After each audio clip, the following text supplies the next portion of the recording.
Hello everyone.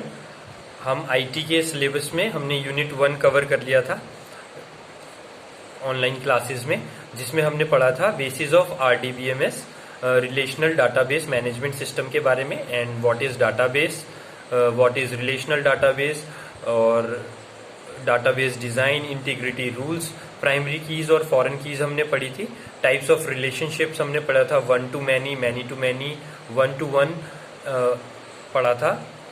Introduction to MS access पढ़ा था हमने, ऑब्जेक्ट्स एंड नेविगेशन के बारे में पढ़ा था।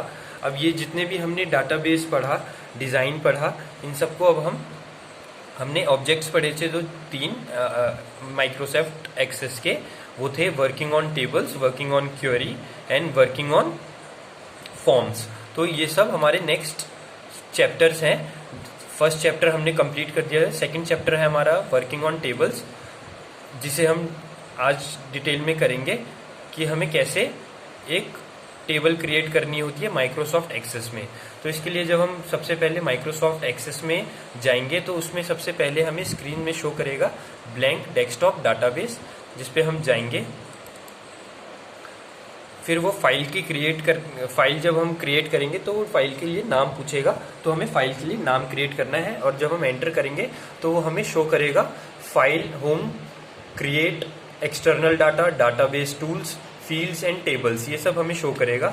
और जब हम व्यू के अंदर जाएंगे तो व्यू के अंदर हमें 2 तरह के व्यू दिखेंगे टेबल्स से रिलेटेड, वो है डाटा शीट व्यू और एक design view. Data sheet view के अंदर आप जब जाएंगे तो आपको कुछ हेडलाइंस मिलेंगी। हेडलाइंस यानी कि जो कि आपके हेडिंग्स होती हैं, जैसे कि serial number, customer ID, customer name, country, address, ये सारे आपके हेडलाइंस होते हैं। तो ये सब आप डिज़ाइन करते हैं।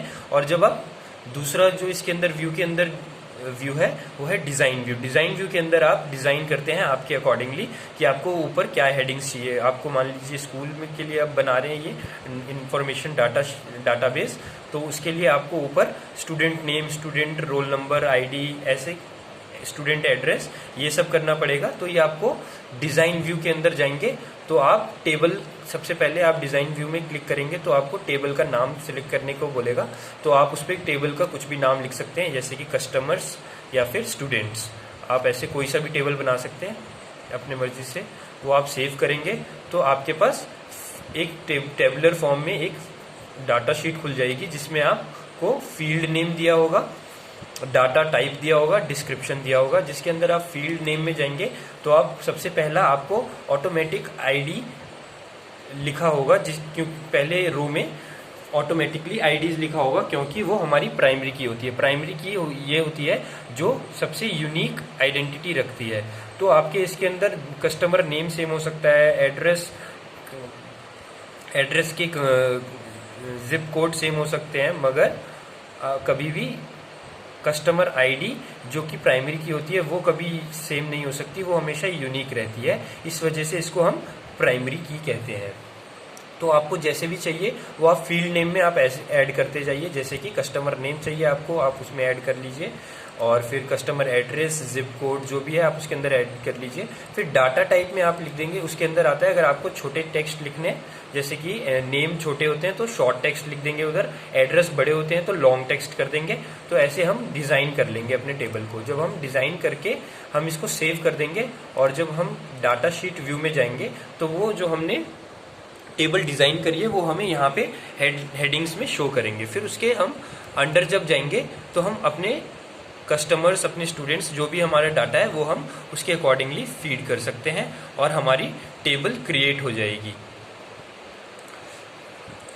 इसके अंदर सिर्फ 2 ही टेबल के अंदर 2 डिज़ाइन, एक डिज़ाइन व्यू होता है, एक डाटा शीट व्यू होता है, जिसके अंदर हम एक डिज़ाइन व्यू के अंदर जाके हम पूरे फॉर्मेट को डिज़ाइन करते हैं, अपने टेबल के फॉर्मेट को अपने डाटा के अकॉर्डिंगली। और डाटा शीट व्यू में आप कभी भी जाके आप कोई सा भी रिकॉर्ड देख सकते हैं।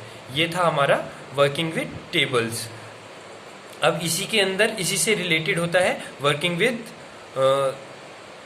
Forms and working with queries. जब आप ये डाटा आप इसके अंदर ऐड ऑन करते जाते हैं तो इसके बाद आप क्वेरी इसके अंदर अराइज कर सकते हैं कि आप कोई भी 2 तरह की इंफॉर्मेशन को रिलेट करके आप एक नई इंफॉर्मेशन की क्वेरी मांग सकते हैं, और आपको वो इंफॉर्मेशन बड़े ऑर्गेनाइज्ड वे में सेग्रीगेट करके आपको इस टेबल के थ्रू, इस डाटाबेस के थ्रू आपको इन्फॉर्मेशन अवेलेबल हो जाती है। ये हमारा इसके साथ सेकंड यूनिट कंप्लीट हो गया, वर्किंग विद टेबल्स। अब हम नेक्स्ट क्लास में पढ़ेंगे वर्किंग विद क्वेरीज। अगर आपको वर्किंग विद टेबल्स में क्रिएट करने में, आप ये सब एक बारी अपने घर पे अपने लैपटॉप या कंप्यूटर पे एक बार माइक्रोसॉफ्ट एक्सेस पे एक जनरल टेबल बना के देखिए, स्टूडेंट्स के नाम से स्टूडेंट नेम, स्टूडेंट आईडी और student address, student zip code, address zip code, ये सारी इन सब चीज़ों से बना के आप एक डाटाबेस टेबल क्रिएट कीजिए। फिर हम नेक्स्ट क्लास में जब क्वेरीज डिस्कस करेंगे तो आप उसी डाटाबेस पे अकॉर्डिंग पे आप क्वेरी अराइज करना सीखेंगे हम, तो आपको वो कंफर्म हो जाएगा। अगर इससे रिलेटेड, वर्किंग ऑन टेबल से रिलेटेड आपके कोई डाउट्स हैं तो आप मेरे से व्हाट्सएप या कॉल के थ्रू पूछ सकते हैं। Thank you.